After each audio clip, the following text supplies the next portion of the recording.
அடிடா. அடிக்கல எது டாவா என்ன வார்த்தை மாறுது? அடிக்கலைனா வெட்டுடா. அடிச்ச அமைதியாரியா நீ? அடிச்சிருவேன். அடி ஒன்னு அடிக்கணும். வா இங்க வா. இப்படி ரொம்ப கேக்குறானே.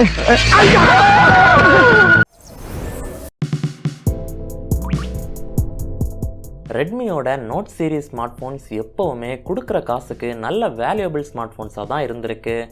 அந்த வரிசையில் இந்த வருஷத்தோட top of the line note series smart phone எதுன்னு பார்த்தீங்கன்னா ரெட்மி நோட் 10 ப்ரோ மேக்ஸ்.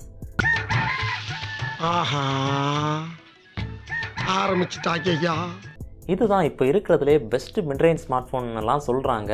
அது உண்மைதானா? இந்த வீடியோ ஃபுல்லாக பார்த்து தெரிஞ்சுக்கோங்க. அதுக்கு முன்னாடி நான் உங்ககிட்ட இருந்து எதிர்பார்க்குறது ஒன்று தான். இந்த வீடியோ உங்களுக்கு பிடிச்சிருந்ததுன்னா மறக்காமல் கீழே இருக்கிற அந்த லைக் பட்டனை தட்டி விட்டுருங்க.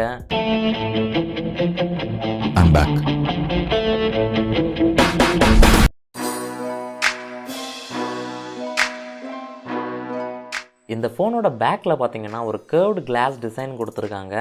இதில் இருக்கிற அந்த கிரேடியன்ட் கலர் ஃபினிஷ் பார்க்குறதுக்கு நல்லாவே இருக்குது. எங்கிட்ட மோதாதே நான் ராஜாத்தி ராஜனடா பம்புக்கு இழுக்காதே. இதோட கேமரா டிசைன் பார்த்தீங்கன்னா மேலேயும் கீழேயும் சிமெட்ரிக்கலாக, அதாவது ஒரே மாதிரி கொடுத்துருக்கிறனால பார்க்குறதுக்கு கொஞ்சம் சாட்டிஸ்ஃபைங்காக இருக்குது. இந்த ஃபோனோட ஃப்ரேம் பிளாஸ்டிக்கால தான் செய்யப்பட்டிருக்கு, மெட்டல் கிடையாது. கூடிய சீக்கிரம் இந்த வண்டியை எடைக்கு போட்டு பேர்ச்சிம்பழம் வாங்கி சாப்பிடணும். இந்த ஃபோன் பார்க்குறதுக்கும் ஹோல்ட் பண்ணுறதுக்கும் நல்ல ஸ்லீக்காக தின்னாக தான் இருக்குது. ஆனால் 192 கிராம் வெயிட்டுங்கிறது கொஞ்சம் ஹெவியாக தான் இருக்கும். இப்போ விடுறா பாப்போம். இன்னொரு குறிப்பிட வேண்டிய விஷயம் என்னன்னு பார்த்தீங்கன்னா இதில் IP53 டஸ்ட் அண்ட் ஸ்பிளாஷ் ரெசிஸ்டன்ஸுக்கான சர்டிஃபிகேஷனும் கொடுத்துருக்காங்க. இந்த ப்ரைஸ் ரேஞ்சில் இது ஒரு தனித்துவமான ஃபீச்சர் தான்.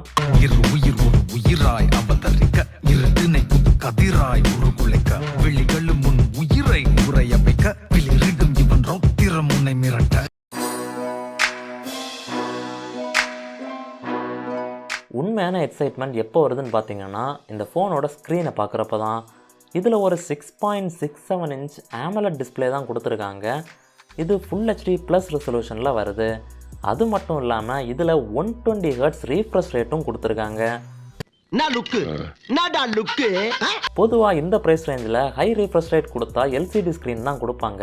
ஆனால் இந்த ரெட்மி நோட் 10 ப்ரோ மேக்ஸில் AMOLED ஸ்க்ரீனும் கொடுத்து 120 Hz ரீஃப்ரெஷ் ரேட்டும் கொடுத்துருக்கிறது ரொம்ப நல்ல ஒரு விஷயம். இந்த டிஸ்பிளேயோட ப்ரொடெக்ஷனுக்கு Gorilla Glass 5 யூஸ் பண்ணியிருக்காங்க.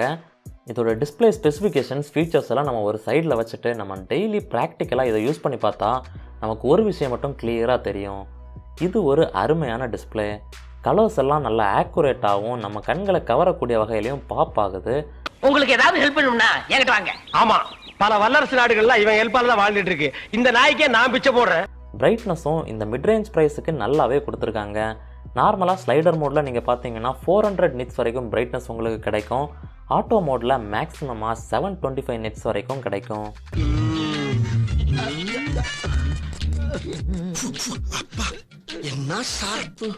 இந்த ஃபோனில் சவுண்ட் டிபார்ட்மெண்ட்லையும் இவங்க எந்த குறைபாடும் வைக்கல. இதில் ஒரு ஸ்டீரியோ ஸ்பீக்கர் செட்டப் கொடுத்துருக்காங்க. 2 ஸ்பீக்கர்ஸும் நல்லா பேலன்ஸ்டாகவே இருக்குது.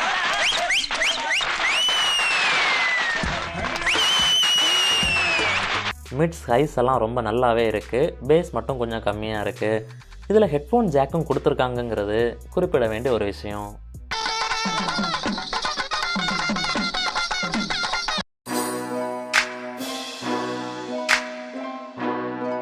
ஃபோனை நார்மலாக எடுத்து அன்லாக் பண்ணுறதுக்கு ஈஸியான பயோமெட்ரிக் எதுன்னு பார்த்தீங்கன்னா இதில் இருக்கிற side mounted finger print scanner தான்.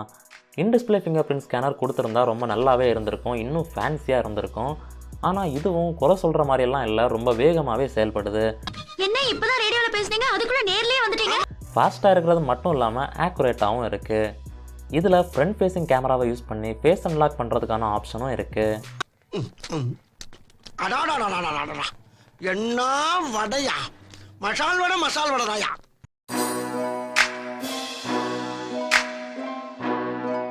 இந்த ரெட்மி நோட் 10 ப்ரோ மேக்ஸ் பார்த்தீங்கன்னா Android 11 பேஸாக வச்சு MIUI 12 ரன் ஆகுது. இது நம்ம Xiaomi டிவைசஸில் ஏற்கனவே பார்த்த ஒரு ஆப்ரேட்டிங் சிஸ்டம் தான். ஆட்ஸ், ப்ளோட்வேர்னு நிறைய நெகட்டிவ்ஸ் எல்லாம் இருக்குது. இதை எங்கே ஊற்றுறது? என் தலையில் ஊற்று. ஆனாலும் காலப்போக்கில் இதை நல்லா ஆப்டிமைஸ் பண்ணி நல்ல ஒரு ரிஃபைன்ட் ஆப்ரேட்டிங் சிஸ்டமாக கொண்டு வந்திருக்காங்க. இன்னும் மற்றபடி பார்த்திங்கன்னா இதில் கால் ரெக்கார்டிங், ஆல்வேஸ் ஆன் டிஸ்பிளே மாதிரியான நிறைய யூஸ்ஃபுல் ஃபீச்சர்ஸ்லாம் இதில் இன்பில்ட்டாகவே கொடுத்துருக்காங்க.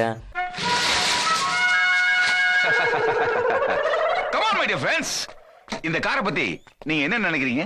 ஃபியூச்சரில் அந்த ஆட்ஸையும் ரிமூவ் பண்ணுவாங்கன்னு எதிர்பார்க்குறேன்.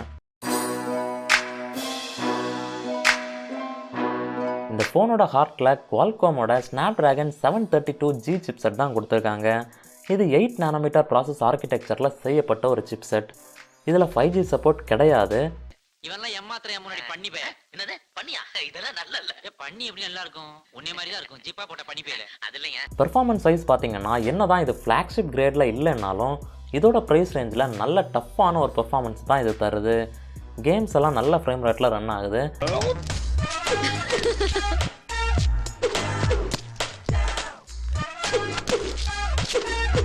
Normal day to day tasks எல்லாம் எந்த ப்ராப்ளமுமே இல்லாமல் செயல்படுது. ஒத்த வீட்டு கல்யாணமா இருந்தாலும் மிரட்டி விட்டான்ல, தராதரம் பார்க்காம சொன்னானுக்கு மரியாதை கொடுத்தா பாரு, அந்த கட்டத்துக்கு தான காசு.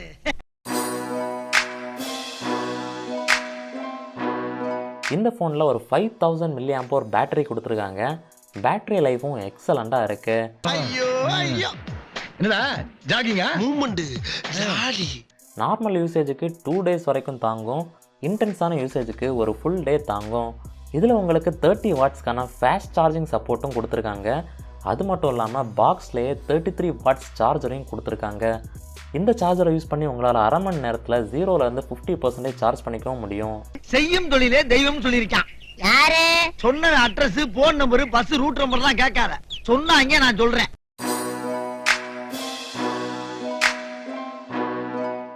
இப்போ இதோட கேமராஸை பற்றி பார்க்கலாம். ரியர் சைடில் பார்த்தீங்கன்னா இதில் ஒரு குவாட் கேமரா செட்டப் கொடுத்துருக்காங்க. மெயின் கேமரா ஒரு 108 MP சென்சார் தான் கொடுத்துருக்காங்க. இது f1.9 அப்பர்ச்சர் லென்ஸோட வருது. இதை தவிர ஒரு 8 MP அல்ட்ரா வைட் ஆங்கிள் கேமராவும் 5 MP மேக்ரோ கேமராவும் ஒரு டெப்த் சென்சாரும் கொடுத்துருக்காங்க.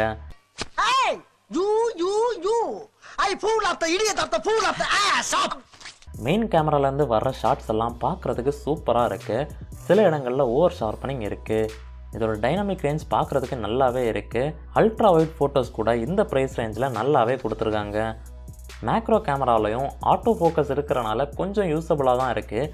ஆனால் மறுபடியும் அந்த டெப்த் சென்சாரை மட்டும் எதுக்கு கொடுக்குறாங்கன்னு புரியவே இல்லை. கொஞ்சம் ஓவரா தான் போய்கிட்டு இருக்க நீ. லோ லைட் கேமரா பர்ஃபார்மன்ஸ் கொஞ்சம் ஆவரேஜாக தான் இருக்குது. நைட் மோடில் ஓரளவுக்கு நல்லா பெர்ஃபார்ம் பண்ணுது. இதில் ஒரு 16 MP செல்ஃபி கேமரா கொடுத்துருக்காங்க. இது ஸ்க்ரீனோட ஃப்ரண்ட்டில் இருக்கிற அந்த பஞ்ச் ஹோலில் தான் வைக்கப்பட்டிருக்கு. செல்ஃபி ஃபோட்டோஸ் எல்லாம் பார்க்குறதுக்கு ரொம்ப பயங்கரமாலாம் இருக்குதுன்னு சொல்ல முடியாது, ஆனால் டீசெண்டாக நல்லாவே இருக்குது. வீடியோ ரெக்கார்டிங் பார்த்தீங்கன்னா மேக்ஸிமமாக உங்களால் 4K 30 FPS வரைக்கும் ஷூட் பண்ண முடியும். குவாலிட்டி வைஸ் பார்த்தீங்கன்னா இந்த ப்ரைஸ் ரேஞ்சுக்கு பெஸ்ட் இன் கிளாஸாக இருக்குது. ஸோ ஓவராலாக பார்த்தீங்கன்னா உங்களுக்கு நல்ல ப்ரைஸ்க்கு 120 Hz AMOLED display, IP53 rating, நல்ல பேட்ரி, அருமையான ஸ்பீக்கர்ஸ், நல்ல டேலைட் ஃபோட்டோகிராஃபி, டீசெண்டான சிப்செட்னு எக்கச்சக்கமான விஷயம் கொடுத்துருக்காங்க. இந்த ரெட்மி நோட் 10 ப்ரோ மேக்ஸ் பார்த்தீங்கன்னா 19,000 ரூபாயிலேருந்து ஸ்டார்ட் ஆகுது. ஸோ 20,000 ரூபாய்க்கு உள்ளாடி ஒரு மிட்ரேஞ்ச் ஸ்மார்ட் ஃபோன் வாங்க நினைக்கிறவங்களுக்கு இது கண்டிப்பாக ஒரு சூப்பர் சாய்ஸாக இருக்குது. ஏன் அவர் திரும்ப தப்பா சொல்லிட்டு போறாரப்பா? நீ தானடா அவர் சரியா சொல்லுவாருன்னு சொன்ன. இந்த ரெட்மி நோட் 10 ப்ரோ மேக்ஸ் பற்றி நீங்கள் என்ன நினைக்கிறீங்கன்னு மறக்காமல் கீழே போய் கமெண்ட்டில் சொல்லுங்கள். இந்த வீடியோ உங்களுக்கு பிடிச்சிருந்தனா மறக்காமல் கீழே இருக்க அந்த லைக் பட்டனை தட்டி விட்டுருங்க. நம்ம சேனலை இன்னும் சப்ஸ்கிரைப் பண்ணால் பார்த்துருந்தீங்கன்னா சப்ஸ்கிரைப் பண்ணி பக்கத்தில் இருக்கிற பெல் ஐக்கானையும் ப்ரெஸ் பண்ணிக்கோங்க. நீங்கள் பார்த்துட்ருக்கிறது டெக் மேக்ஸ் தமிழ். என் பேர் மேக்ஸ்வெல்.